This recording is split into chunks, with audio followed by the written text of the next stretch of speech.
All right, Gareth, welcome to our podcast. We got Gareth Everson from the UK. Thanks for joining. You're welcome, Sean. Good to talk. Good seeing you. So Gareth and I met at PartnerCon in November, and I'm really excited to have him on here. He's our second guest on the podcast, and what I'm excited about, like Gareth, the reason that I think I've heard of no one else who does what you do, and I want you to talk about this, but talk about that two times success guarantee that you make. Well, the idea for it, I suppose, came from Infusionsoft themselves. They used to offer this guarantee of double your business. Hmm. Don't know whether it was exactly a guarantee, but it was part of their marketing materials a couple of years ago. And as I was reading through some of their older ebooks, I kind of got the idea that with all that's going into the application and all the different areas of life cycle marketing, it's now more achievable than ever. Not a lot of people talk about it, not a lot of people do it, but it just seemed quirky the way that if you focus on all the different parts of life cycle marketing, you could quite easily double your business. And it doesn't take huge improvements across the whole piece, across from generating more leads through to capturing more leads through to not losing them through the follow-up or the conversion process. You don't actually have to increase your performance by all that much. In fact, if you work it across 8 different areas, by improving each of those by 10%, the cumulative effect of all of those things is that you'll double your business. Um, like you, Sean, I'm into my sports, and we've got this pro cycling team over here called Team Sky, the pro cycling outfit. And British cycling over the last 10 years has taken the world by storm. There's a guy that runs them called David Brailsford, and he's a very, very successful performance director. He did it on the track, and then this year at the Tour de France, Team Sky won the yellow jersey through Bradley Wiggins. But this guy, David Brailsford, about 4 or 5 years ago, coined this phrase of the aggregation of marginal gains. And what that means is that if you make minor improvements across a whole range of different things, the cumulative effect is that you'll boost your performance massively. And so what they did in track cycling was they looked at every component of what put a performance together: the nutrition, the bikes themselves, the tyres, the preparation for an event, and that all came together. And so in the context of that sporting thing, but in a business scenario, and getting it through marketing themselves, it just seemed to make logical sense. And that's where the business 8 success drivers, or the business philosophy around that's where it came to be.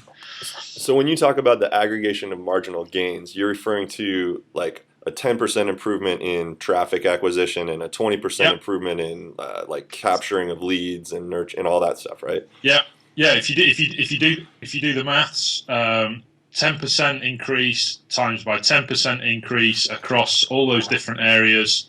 So it's like a 1.1 by 1.1 by 1.1. If you times it up that way, if you do that 8 times, so 1.1 to the power of 8, you get 2 or more than 2. And so if you average just 10% improvement in each of those 8 different areas, so generating leads, capturing them, educating and building trust, converting them, fulfilling on the sale, getting people to buy again, getting people to refer, and then generate advocates for your business, you'll double your business through just 10% improvement in each of those. Most people do so through focusing on just 2, 3, or even 4 of those areas. By getting more referrals, getting more leads through the door, or whatever. Have you ever had to make good on this guarantee and like refund someone's money, or has it always worked out? So the guarantee is I am confident that I won't ever have to pay back money. Part of that is because I'm confident in the structure and the processes. Part of it comes down to researching the client in the first place. So is there opportunity as in their niche around improving the amount of traffic that they're getting, seeing other some of their competitors doing better than them, or whatever. But I've never ever had to make good on the guarantee, and I don't ever propose to. Yeah, that's phenomenal. And that's like, so when we met that day at lunch, that's the thing that just blew me away, is that you're that confident in your sales process. And to me, a lot of people, they hear about what we're doing with Infusionsoft and it seems kind of very abstract and fluffy, but when you put that stake in the ground and make that guarantee, I mean, how can you argue with doubling your business? I mean, not everybody that takes Infusionsoft is going to do that, right? You don't buy a license and all of a sudden double your business. It Right. takes a certain type of business to be committed enough to do all of those things, and it takes a certain set of scenarios that's going to result in a circumstance where you can do that.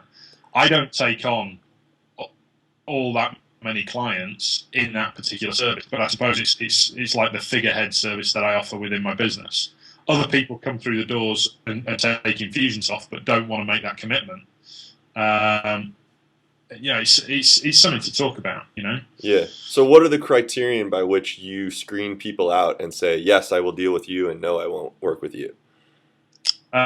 Generally speaking, I judge it on a couple of factors, really. So, are they the right type of personality that what we call a go-getter? You know, are they committed to growth, and do they have plans around supporting the achievement of that growth? Be it through, willingness to put aside money for doing AdWords activities, or making SEO investments, or investments in improving their site. So personality is a big factor. Budget to a certain degree, are they willing to back it with budget? But another of the factors is just research into that business itself and into that niche.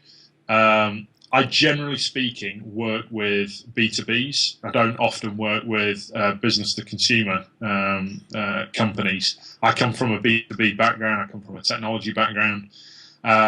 And so by focusing on just those niches that I feel most comfortable with, and having seen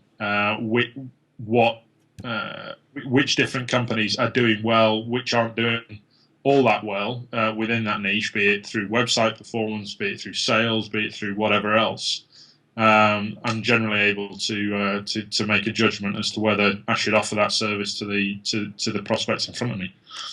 Okay, so here's a question. Once, let's just assume that you've closed the business and you're now working with the client, and you guys day one sit down and you're ready to begin. How do you decide what to work on? Like what areas, is it different for each client, or do you have a specific process that you always start at fixing, attracting traffic, or how does that work exactly? Um, I can't say that the process is exact for every single client. I mean, different clients have different scenarios about whether they get referred through setting up a referral partner scheme. Different clients have different successes about their online marketing already. Certain reluctances around using different lead generation mechanisms. For example, some people won't even touch Facebook, even though it's still a relatively low cost way of advertising. Others are obsessed with this idea of having to focus on SEO rather than paying for traffic. So we'll generally sit down and work out where across that life cycle that Infusionsoft talks about, where the gaps are. But invariably there'll be some traffic that we need to improve upon. And typically, unless the customer's website is really optimized for online traffic, generally speaking, we'll make big gains there. So certainly massively upwards of 10%, usually 20, 30%, or sometimes even 50% and upwards more traffic. Can you talk about So that gains come. what are some of the, I mean, talking about results now, like what are some of the more success stories that you've had that you could, or that you're willing to talk about? Willing to talk about anybody, but I'd have to shoot you if it was sensitive. So the I suppose the the best improvement I've seen, certainly at the front end, is a 5 times growth in visitor traffic to a particular B2B site. And everything else was blown out of the water in terms of what happened after all that traffic came through, to their crummy landing pages that had really poorly defined lead capture forms, like sign up for our newsletter. And it just smashed open the door about what they were doing online. In terms of their online business, they grew that 16-fold, and that meant getting more of their consultants out to first meetings. It meant getting better engagement and follow up if the time wasn't right for a consulting client to come on board. It was absolutely phenomenal. Most of this occurred prior to me coming into the Infusionsoft fold as a certified consultant. But as soon as I was able to introduce Infusionsoft to them as well, it just grew and grew from there. So, as I say, a 16-fold increase. Wow. Yeah, they've got to be your biggest supporter at this point, I would think, in terms of referring. It's funny, Sean, in this business, results like that, to them, and I'm not going to go into specifics about the company now because I'm about to say something that they probably won't thank me for. Yeah. They were embarrassed. They were seriously embarrassed about the gains that we were able to make. Just because the prior was not okay. Gotcha. And invested a whole lot of money in digital marketing before, for like 5 or 6 years with serious numbers behind it. They came to me. Not quite as a last port of call, but certainly, they were down on their luck, and we turned it around. And they, privately, they were delighted. But have I seen referrals off the back of it? No, not really. Right. Not as many as you think you might do. By far and away, the most rewarding relationships, by way of business coming my way or great testimonials or whatnot, are where I've opened a business's eyes to the power of digital marketing, right? Where they'd previously gone for old school techniques. Gotcha. All right, different question here. How do you get better at what you do aside from just doing it? Like, are there certain resources that you find very useful for improving your craft, or how do you improve? I'm a voracious reader of online materials. I follow a number of different resources online. Infusionsoft's a great source with the mastermind webinars that they put out, and even some of the virtual academy stuff, which is kind of lower end stuff, presents information in a very concise and very understandable way. I'm a big advocate of two great, in my opinion, great writers. Michael Gerber at one end of the spectrum, who's been around for I don't know how many years, talking about how to the franchise model of your business in terms of building processes that work within your business. Mm-hmm. Getting small business customers over here who haven't heard of him to understand that concept and put those processes into place has been a great resource, and I stay tapped into that. The other person that I really value is John Jantsch, who spoke at PartnerCon, sorry. Yep. His duct tape marketing concept and generating referrals and all of that, and the content that he puts out and shares online is just out of this world. It's so succinct, it's so digestible and so implementable that it's difficult to not find value in that. Yeah, I just sat down. It's funny. I have an autographed version of his Commitment Engine book, and I just sat down with that the other night and started kind of digging into that. Have you read that one? That one I've only dipped into in a couple of the different chapters, but all his other books I've read multiple times. And when we met him at PartnerCon, I was showing him all my well-thumbed copies and notes in the margins and all that kind of stuff, and he was pretty happy to see how well used they were. Nice. Cool. All right. Well, I'm going to ask you a question that feel free not to respond if you don't want, but what do you not like about Infusionsoft? What do you think that could be vastly improved, or where is it deficient? You mean by way of the software? Yeah, yeah. And forget the company, but like just the software itself. Like, what do you think is lacking from it? Um, what's lacking? I suppose I should precursor it by saying that whatever I say now, it's still head and shoulders above anything else that's out there for small businesses, without any shadow of a doubt. And I've seen a number of different systems and implemented a few of them. What I'd like to see within it, I'd like it to be more integrated with what else is out there in Cloudland. Um, so I'm a great user of Google Apps. I think that's a great service. Dropbox I use a whole bunch. I'd love to see the file box replaced by a Dropbox connector. I'd love to see the calendar and the tasks and the whole management of those elements of the workflow, so calendar activities, task activities, done a whole lot better. I think that's where it could greatly improve. Yeah, cool. How about you? Um, I don't disagree with that. We started using the Gmail Automation Core product, which has been pretty useful for like calendar and mail integration. But definitely agree with you on the Dropbox Filebox thing. Like it's almost that part of it's almost kind of worthless the way it is now. But um, uh, I don't know. In general, I think it's a good product. I think it doesn't do anything on the very first piece that they talk about is the traffic acquisition side, and I think at least today HubSpot seems to have them beat in that aspect. They own every other aspect, all the other 6 or 7 phases. But that first one, in terms of just actually getting people to your website, there's really nothing that it does in its current form. I mean, they rely on you to go actually get the traffic and know about AdWords and know about Twitter and Facebook and all those channels Yeah, to actually get people. where I really value it, and I do a lot of work over here with the Google team, the Google AdWords team.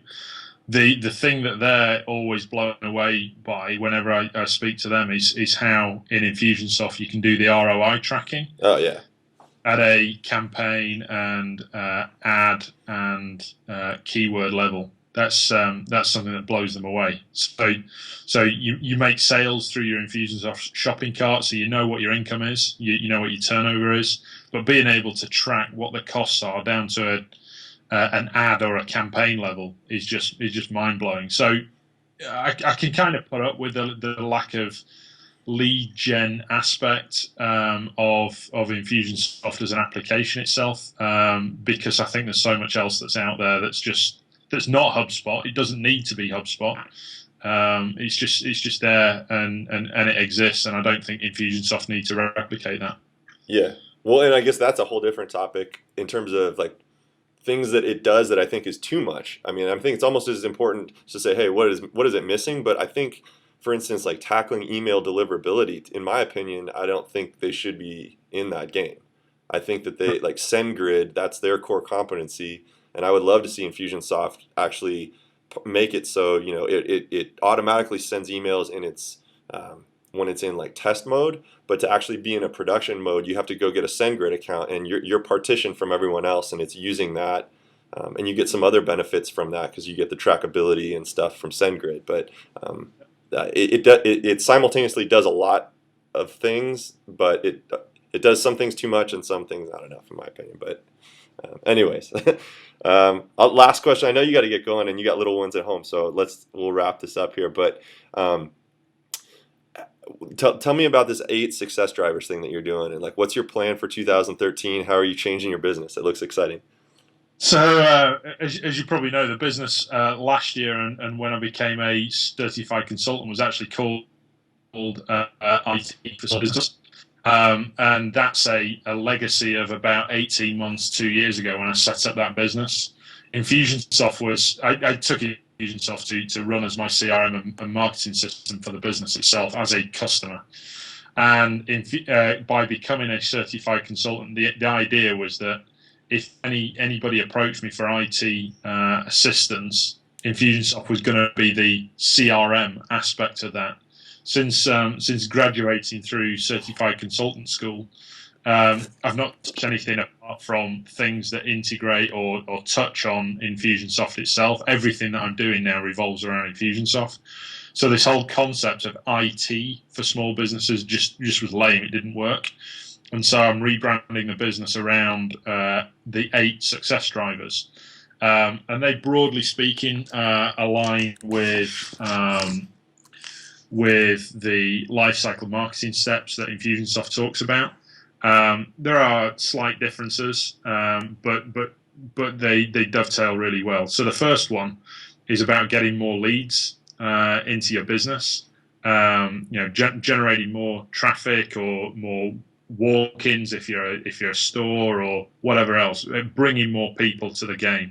And that might be online, it might be offline through direct mail or whatever else. Second step is lead management, so not too dissimilar to lead nurturing in the Infusionsoft sense. Improving conversions is the third step. Again, very similar.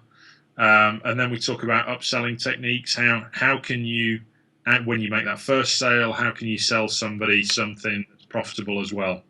A couple of slightly different drivers that I have that Infusionsoft doesn't is around pricing and pricing strategy.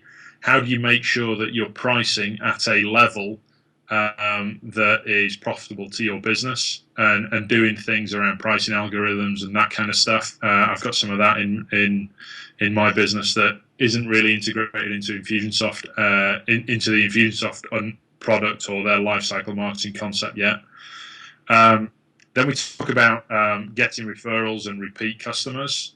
Those are two other ones, and the final one that again, I don't think Infusionsoft touches on all that much in terms of its marketing. So the 8th driver for me, and arguably the most important one, is managing the return on investment of your marketing ROI.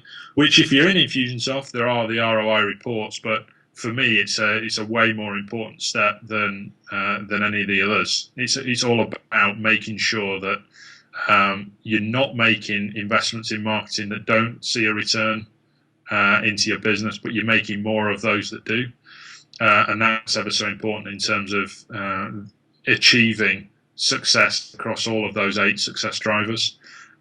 And through those 8 and the aggregation of marginal gains, to use that sporting term again, businesses that work with me on that will be able to double in size.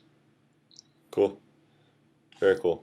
All right. Well, I know you got to get going, so we'll let you go. Do you have any? If someone is listening, you only work with people in the UK, correct? You know what? I at university I studied languages, so I would and could work with people in Germany or in France, but typically speaking, it would be a European audience. All of my customers right now are from the UK. I'm really happy to partner with those guys out in the States or down there in Australia or wherever. And we've got a really close-knit group of ICCs over here in the UK. We meet pretty regularly. So if there are folks out there listening to Sean's podcast from the UK or around Europe, hit me up. You can get me on the new email address, which is gareth@8successdrivers.com, or you can go find me on the newly launched website, which is 8successdrivers.com. Leave your details and we will get in touch. Cool. Gareth, thank you so much for being on the podcast. Hopefully we can do this a little more often. Yeah, exactly. Great. Oh, I think. All right. I don't know what just happened, but I got weird music playing on my side, so I'll let you go. Oh, this is your website. All right. See you later.